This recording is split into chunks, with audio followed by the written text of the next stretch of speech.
Há alguns anos atrás, 2 filmes britânicos receberam o Oscar da Academia de melhor filme do seu respectivo ano, e ambos foram a respeito de 2 homens.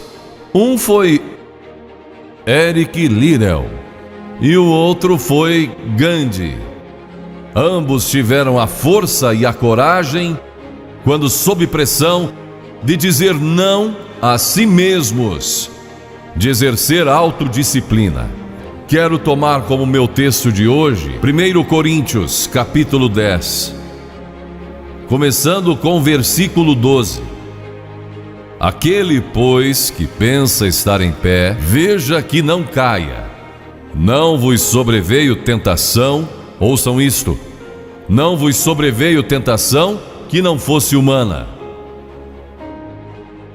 Todo ser humano enfrenta tentações no decorrer de sua vida, mas Deus é fiel e não permitirá que sejais tentados além das vossas forças. Pelo contrário, juntamente com a tentação vos proverá livramento, de sorte que a possais suportar. Deus provê o escape, se você conhece a Cristo.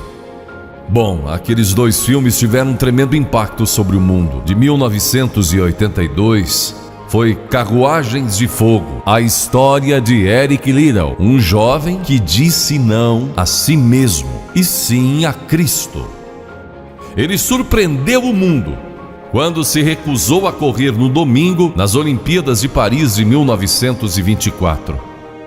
E vocês todos sabem que ele disse não até mesmo ao príncipe de Gales, que lhe pediu que corresse, porque ele era o homem mais rápido do mundo nos 100 metros. Mas ele disse não pelo dia ser num domingo e era contra suas convicções bíblicas escocesas. E recentemente foi comemorado o 60º aniversário da grande vitória de Eric Liddell nas Olimpíadas, porque ele correu nos 400 metros em que ninguém achava que teria chance, e venceu. E fizeram esse grande filme a respeito de sua vida. E o que muita gente não sabe é que a vida de Eric Liddell não se limitou àquela vitória, porque depois que se formou na Universidade de Edimburgo, quando partiu, a estação estava lotada de colegas e professores cantando "Saudai o nome de Jesus", porque Eric Liddell foi para a China como missionário. Foi capturado pelos japoneses durante a guerra e morreu num campo de concentração japonês. Mas naquele campo, ele trouxe alegria e coragem a todos os prisioneiros, pois pregou para eles e cantou para eles, ministrando as suas almas. E ouvi dizer que estão preparando um outro filme, mostrando a sua vida ali, porque ele teve coragem de dizer não. O mundo ouviu falar dele, porque ele disse não àqueles que tentaram fazer com que abandonasse suas convicções cristãs pessoais. E eu penso em William Booth, há pouco mais de 100 anos atrás, que fundou o Exército da Salvação. Ele se converteu, tornou-se um vigário, pastor, e foi para as favelas de Londres, para as zonas da Luz Vermelha. Pregou entre a gente pobre, formou um pequeno grupo chamado Banda Aleluia, e ia às esquinas, e ia também às prisões. E alguns dos líderes religiosos da época não gostaram daquilo, e assim ele foi chamado diante de uma conferência de líderes religiosos e disseram: William Booth, você vai pregar onde nós o mandarmos, senão será excomungado. Ali estava ele diante daquela vasta assembleia de pastores. Que poderia dizer Catherine Booth, que se tornou tão famosa quanto ele, sua esposa, que estava na galeria, e abanou o seu lenço gritando: William, diga não! E William obedeceu sua esposa e disse não. E assim nasceu o Exército da Salvação.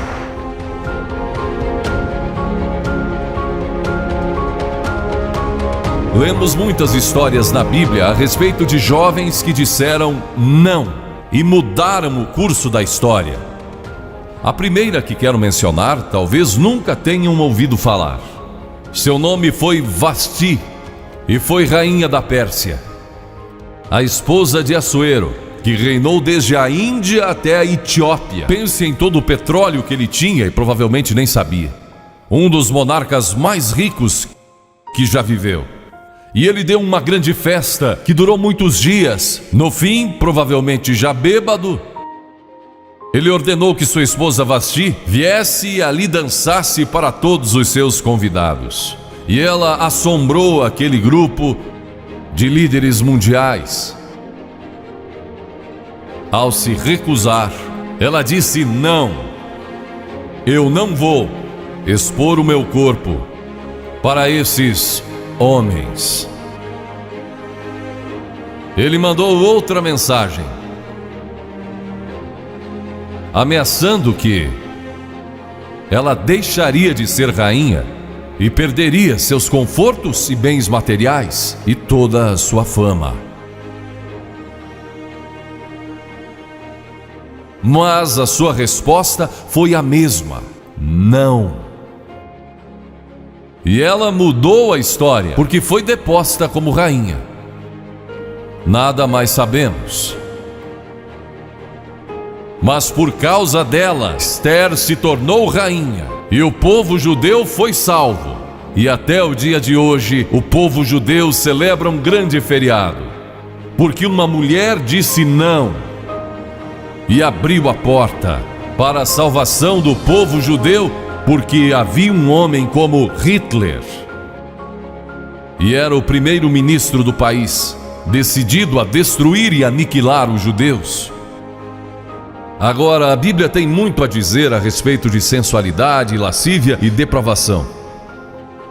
A palavra lascívia significa tendência de incitar desejos sensuais. Sensualidade significa o apelo proposital aos sentidos físicos para a satisfação pessoal. Talvez lendo um livro pornográfico ou assistindo um filme impróprio. A Bíblia diz que devemos nos abster das paixões carnais, da sensualidade, que fazem guerra contra a alma. Elas estão em guerra contra a sua alma e o seu espírito. E a Bíblia diz que devemos nos abster delas, ficar longe delas. E então a Bíblia usa outra palavra, réprobo. Agora isso se refere a pessoas totalmente depravadas, de consciências mortas ou cauterizadas. Não sabem mais orar, perderam a capacidade de discernir entre o bem e o mal. E em Romanos 1:28 lemos: e por haverem desprezado o conhecimento de Deus, o próprio Deus os entregou a uma disposição mental reprovável para praticarem coisas inconvenientes. Ou seja, Deus desistiu deles dizendo: vão em frente, gozem toda a depravação e a sensualidade que quiserem, não vou perturbá-los, ainda não. Mas saibam que os seus pecados o acharão e prestarão contas no dia do juízo. E Paulo, escrevendo ao jovem Timóteo, disse: também estes resistem à verdade, homens de todo corrompidos, réprobos quanto à fé. Em outras palavras, rejeitaram a Cristo por tanto tempo que suas consciências se cauterizaram e seus corações se endureceram. E mesmo que o Espírito de Deus lhes fale, eles não podem ouvir. É por isso que é importante que você aceite a Cristo quando jovem. É importante que venha a Cristo agora. Se o Espírito de Deus está falando com você, entregue a sua vida a Cristo, porque o dia pode chegar em que a sua consciência esteja morta e você não possa mais ouvir a voz de Deus. Ela disse não, mas Vasti, você vai perder o trono, vai perder suas riquezas, pode até perder sua vida. Ela disse: minha resposta é não. Qual é a sua resposta hoje àquelas coisas que são erradas? A mentira, a lascívia, a cobiça, ao preconceito racial. Qual vai ser? Você vai disciplinar seu corpo? Vai permanecer firme às convicções que Cristo e a Bíblia ensinam? Ou vai ceder e seguir pelo caminho largo que leva à destruição? ou vai entrar pela porta estreita e pelo caminho apertado que conduz à vida eterna? Qual vai escolher? Você tem uma escolha hoje. Deus nunca vai forçá-lo a escolher. E então houve um outro jovem, um jovem chamado Daniel. E a Bíblia diz que Daniel resolveu em seu coração que não se contaminaria com as finas iguarias do rei, nem com o vinho que ele bebia. Agora Daniel era um jovem que tinha um propósito. Ele havia sido capturado em Jerusalém. Quando o exército de Nabucodonosor invadiu a cidade, ele foi capturado e levado através de milhares e milhares de quilômetros à Babilônia, a quase 3.000 quilômetros de sua própria terra. Sem aviões nem automóveis, eram semanas de viagem. Mas ele estava resolvido a servir a Deus e não devia ter mais de 12 ou 15 anos de idade. E Nabucodonosor, o grande rei, levara cativos de Jerusalém para a Babilônia e ordenou que aqueles jovens, em quem não havia defeito, de boa aparência, instruídos em toda a sabedoria, fossem ensinados em sua corte, para que ele pudesse usá-los. Ele queria usar aqueles jovens judeus porque sabia que eles tinham um dom especial. E durante o período de treinamento mandou que lhes dessem os melhores vinhos e as mais finas iguarias e todos os confortos disponíveis na corte de Nabucodonosor. Mas Daniel disse: não quero o vinho do rei e não quero as iguarias do rei. Quero dormir no chão, não numa cama de penas. Quero viver uma vida simples e também disciplinada. Que diferença dos que mal podem esperar pelo dia que posso sair de casa e se divertir, mas não Daniel. Daniel estava longe de casa e ninguém saberia se ele fizesse algumas dessas coisas. Ninguém saberia se ele tivesse uma namorada e dormisse com ela, ou se embebedasse com o melhor vinho do rei. Ninguém saberia lá em Jerusalém, e ele poderia ter se tornado muito popular. Mas esse primeiro não, quando jovem, preparou-o para o grande não, quando era primeiro-ministro da Babilônia, e foi lançado na cova dos leões, porque não abandonou sua fé em Deus.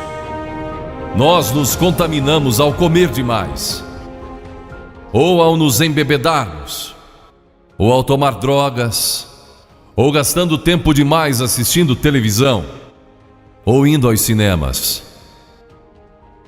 Jesus declarou em Lucas capítulo 21: acautelai-vos, para que nunca vos suceda que os vossos corações fiquem sobrecarregados com as consequências da orgia e das preocupações deste mundo, e para que aquele dia não venha sobre vós repentinamente. O apóstolo Paulo disse: não vos disponhais para a carne no tocante às suas concupiscências. E Pedro disse: porque basta o tempo decorrido para terdes executado a vontade dos gentios, tendo andado em dissoluções, concupiscências e em detestáveis idolatrias. A Bíblia diz que devemos disciplinar nossas mentes e também nossos corpos, e disciplinar nosso coração pela nossa fé em Cristo. E então houve um outro jovem chamado José, que foi vendido para o Egito pelos seus irmãos e se tornou escravo de um homem chamado Potifar. E Potifar tinha uma linda esposa, e José era forte e bonito. E em Gênesis, no capítulo 39, se quiserem ler a história, lemos a respeito da tentação de José. A esposa de Potifar se apaixonou por José, porque José se tornou mordomo de toda a casa de Potifar, cuidando dos seus negócios, e ela viu aquele belo jovem, viril e de boa aparência, andando pela casa e pelo jardim, cuidando dos negócios todos os dias, e ela o cobiçou. E disse: deita-te comigo. Ele disse: não. E acrescentou: não posso fazer isso ao meu senhor, que me confiou tudo o que tem, exceto sua esposa. Não posso pecar contra Deus, o Deus dos meus pais. Ele estava longe de casa, quem saberia?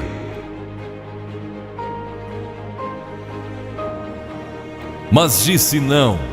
E quando disse não, Na última vez, ela o agarrou e ele fugiu dela, deixando sua capa.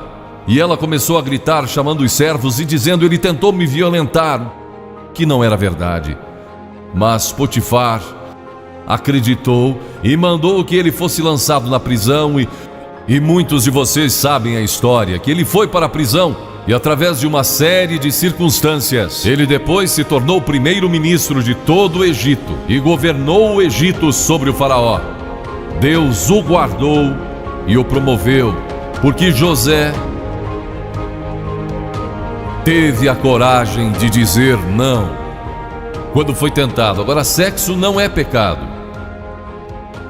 O sexo nos foi dado por Deus para a propagação da raça humana e para o nosso prazer, dentro de certos limites que Deus estabeleceu para o matrimônio. As características de um cristão são autocontrole, autodisciplina, e Paulo, escrevendo a Timóteo, disse: conserva-te a ti mesmo puro. Mas como você pode se conservar puro num mundo como este? Como pode se manter puro olhando para as bancas de jornais ou assistindo alguns filmes? Como pode se manter puro com as tentações que enfrenta todo dia? Não pode, de modo algum, exceto se Cristo está em seu coração. Ele lhe dará a força e o poder, porque nenhuma tentação lhe sobrevirá que Cristo não lhe ofereça um meio de escape. Entregue a sua vida a Cristo hoje, deixe que Ele controle a sua vida, deixe Ele ser o Senhor de sua vida, deixe que Ele controle essa área de sua vida, sua mente, seu corpo e sua vida sexual. Deixe que Ele tome conta dela. E lemos a respeito de um outro jovem chamado Moisés. Em geral, pensamos em Moisés como um homem velho, de barba, mas foi na juventude que ele tomou uma decisão que o levou à grandeza. Porque a Escritura diz, pela fé Moisés, quando o homem, talvez aos 17, 18 anos de idade, recusou ser chamado filho da filha de Faraó. Recusou, ele fez uma escolha, preferindo ser maltratado junto com o povo de Deus, a usufruir prazeres transitórios do pecado. Agora observe que ele estava no Egito. Era filho da filha do faraó, herdeiro do trono do Egito. E talvez seria o próximo faraó. Mas ele fez uma escolha, porque sabia que seu povo, o povo de Israel, era escravo dos egípcios. E ele teve que tomar uma decisão no auge de sua glória. E no auge de tudo que lhe foi oferecido. E ele disse não a Faraó. Não vou ser seu filho, prefiro sofrer e morrer com meu povo e servir o Deus vivo e verdadeiro. E foi exatamente o que ele fez. E conhecemos Moisés hoje como um dos grandes homens da história. Ele rejeitou os prazeres transitórios do pecado. E há uma diferença entre prazeres e alegria. Quem ama os prazeres empobrecerá, diz a Bíblia. E ela cita um homem que disse: entreguei o meu coração à loucura e aos seus prazeres, mas tudo isso é correr atrás do vento. Quem vive em prazeres está morto, embora viva, amando aos prazeres mais do que a Deus. A Bíblia diz que há pessoas que amam aos prazeres mais do que a Deus. É o seu caso? Você ama a Deus mais do que ama a prazeres pecaminosos? Não falo de esportes e todas essas coisas maravilhosas que temos. Falo de prazeres pecaminosos. Mas a alegria produzida pelo Espírito Santo, e há centenas de passagens que falam dessa alegria. Você pode ter alegria, mesmo quando não tem prazer, porque a alegria é profunda. O anjo disse aos pastores naquela grande noite: não temais, pois vos trago boa nova de grande alegria, que o será para todo o povo. E mesmo no sofrimento, quando você recebe a Cristo, Deus não remove o sofrimento. Ele não remove todos os problemas e as dificuldades da vida. Ele não faz isso. Ele não promete, se você está desempregado, conseguir um emprego amanhã se você aceitar a Cristo hoje à noite. Ele promete que lhe dará graça e força e alegria em qualquer situação.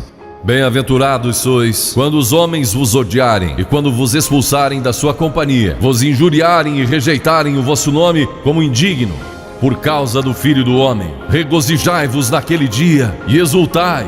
Ele disse: quando vierem a mim e tiverem problemas e tribulações, e as pessoas odiarem vocês, ele disse: exultai, porque grande é o vosso galardão lá no céu, pois dessa forma procederam os seus pais como os profetas. Todos que viverem piedosamente em Cristo serão perseguidos. A Bíblia diz: ainda haverá sofrimento. Jesus disse: quem não tomar a sua cruz e negar-se a si mesmo não pode ser meu discípulo. Moisés escolheu a alegria de seguir a Deus em vez da vida de prazeres no Egito. O que você está seguindo? Qual é a sua escolha nesta hora? E então o último é Jesus. Jesus foi tentado em todas as coisas à nossa semelhança, mas sem nenhum pecado. Quer dizer que Jesus foi tentado a mentir? Sim. Que Jesus foi tentado a cobiçar? Sim. Que ele foi tentado a adulterar? Sim. Que Jesus foi tentado a roubar? Sim. Ele foi tentado em todas as coisas, como nós, mas sem pecado. Como ele teve vitória sobre a tentação? A Bíblia nos diz no capítulo 4 de Mateus e em muitos outros textos, mas vou falar só deste. O diabo veio a ele quando ele estava faminto e sedento e disse: se és o Filho de Deus, manda que essas pedras se tornem em pães. Observem que ele tentou colocar dúvidas na mente de Jesus quanto à sua identidade. Agora Jesus era o Filho de Deus, nascido de uma virgem, Filho de Deus, que foi ressuscitado dos mortos pelo poder de Deus e está vivo hoje. Mas o diabo pôs dúvidas em sua mente. Ele estava fraco e cansado e faminto, um ser humano. Ele não enfrentou o diabo como Filho de Deus, enfrentou como homem. E ele sempre respondeu citando as Escrituras. É por isso que você deve decorar as Escrituras. Nem só de pão viverá o homem, mas de toda palavra que procede da boca de Deus. Jesus disse que há uma coisa que é mais importante que a comida, sexo e coisas materiais. É sua vida espiritual. E então ele disse: se tu és o Filho de Deus, atira-te abaixo, porque está escrito: aos seus anjos ordenará a teu respeito que te guardem, para não tropeçares. E Jesus de novo respondeu: está escrito: não tentarás o Senhor teu Deus. Então o diabo o levou a um alto monte e lhe mostrou todo o futuro do mundo, todos os reinos que ainda estavam por vir. Ele disse: se dobrares o teu joelho e me adorares, eu te darei todos os reinos do mundo e sua glória. Jesus não argumentou se ele podia fazer isso. O diabo pode dar-lhe qualquer coisa. Alguns de vocês estão vendendo as suas almas por nada, coisas sem valor. A Jesus ele ofereceu o mundo todo. Mas ele sabia que a cruz estava esperando por ele, e o único meio de salvação para o mundo era a cruz. Se tivesse obedecido ao diabo, nós nunca teríamos tido a oportunidade de sermos salvos e perdoados. Jesus teria tomado um atalho e nós estaríamos perdidos. Mas Jesus disse: está escrito, ou melhor, começou dizendo: retira-te, Satanás, porque está escrito: ao Senhor teu Deus adorarás e só a Ele darás culto. E assim o diabo o deixou, e anjos vieram e o serviram. Observe como Jesus enfrentou o diabo ao ser tentado. Primeiro, ele citou as Escrituras. Segundo, ele estava cheio do Espírito Santo. E terceiro, estava na vontade de Deus. Você está disposto a dizer não às tentações do diabo? Está? Pense nisso. E está disposto a dizer sim às declarações de Cristo, de que Ele é Filho de Deus e quer que Ele entre em seu coração e perdoe seus pecados, salvando? Eu sei que muitos de vocês foram batizados e confirmados. A maioria de vocês talvez sejam membros de uma igreja, ou se identificam com uma igreja, ou talvez vão a uma igreja 2 ou 3 vezes ao ano. Não sei se faz isso ou não, mas sei que muitos o fazem. Mas não podem declarar aqui hoje: eu sei que meus pecados foram perdoados, eu sei que vou para o céu. Deus está disposto a perdoar todo o seu passado hoje por causa da cruz. Deus está disposto a dizer: eu perdoo você, porque Ele ama você. E Deus se interessa por você como se você fosse a única pessoa em todo o mundo. E você pode recebê-lo nesta noite. Você diz: o que preciso fazer? Primeiro, deve estar pronto a se arrepender dos seus pecados. O primeiro sermão de Jesus foi sobre arrependimento. E a palavra arrependimento significa mudança, mudar suas ideias, mudar seu estilo de vida.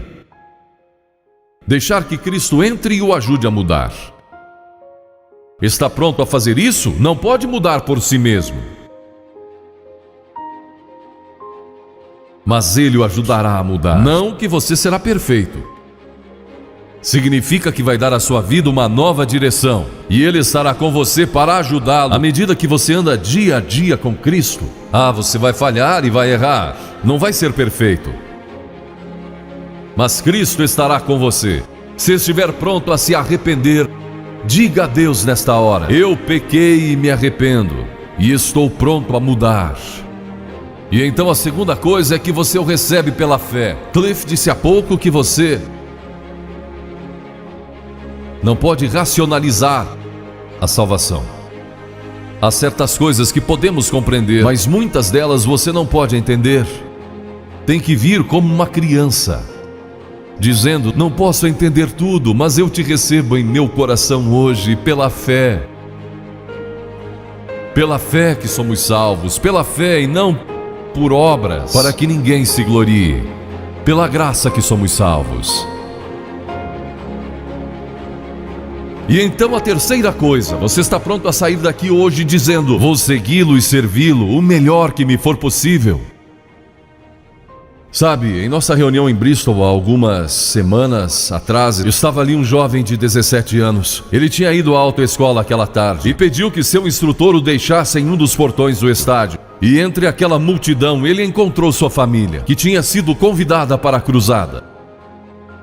E no encerramento, ele e sua irmã fizeram o que vou pedir que vocês façam hoje. Vieram à frente e ficaram diante da plataforma, indicando que estavam entregando suas vidas a Cristo. Uma semana depois, esse rapaz de 17 anos morreu num acidente num túnel que desmoronou. Talvez até vocês tenham lido nos jornais. Ele disse sim a Cristo, nunca imaginando que em poucos dias ele estaria indo ao céu. E nós o veremos lá outra vez. Você sabe para onde iria se isso acontecesse com você? Certifique-se antes de sair daqui. Vou pedir que saia dos seus lugares agora. Centenas de vocês, talvez milhares até. E venham e fiquem aqui na frente. Calmamente e irreverentemente dizendo ao ouvir: eu me arrependo dos meus pecados. Quero receber a Cristo em meu coração. Quero saber que fui perdoado e que um dia vou para o céu. Quero esta nova vida. Você diz: mas Billy, por que você pede que venhamos publicamente? Por que em público? Porque toda pessoa que Jesus chamou no Novo Testamento, chamou em público. Ele disse: se não estiver disposto a me confessar diante dos homens, tampouco eu o confessarei diante do meu Pai que está nos céus. Jesus morreu publicamente por você, despido, sangrando diante de toda aquela multidão. Por você. Certamente você pode vir à frente hoje, declarar sua entrega a Cristo Não somente os jovens, talvez você tenha 70, 80 anos e Deus falou com você hoje. Levante-se e venha. Vamos esperar por você. Você que está assistindo pela internet no século 21, no Brasil ou em outras partes do mundo, também pode tomar uma decisão por Cristo agora. Entregue a sua vida a Cristo hoje. Tome a decisão que estas pessoas estão tomando, estas centenas de pessoas. Vimos mais de 3.000 pessoas todas as noites. Que Deus o ajude a tomar essa decisão hoje. E procure uma igreja mais próxima. Se o vídeo foi importante para você, dê o seu like, comente, compartilhe no seu WhatsApp ou Facebook e não esqueça de fazer a sua inscrição em nosso canal e acionar o sininho de notificações. Obrigado.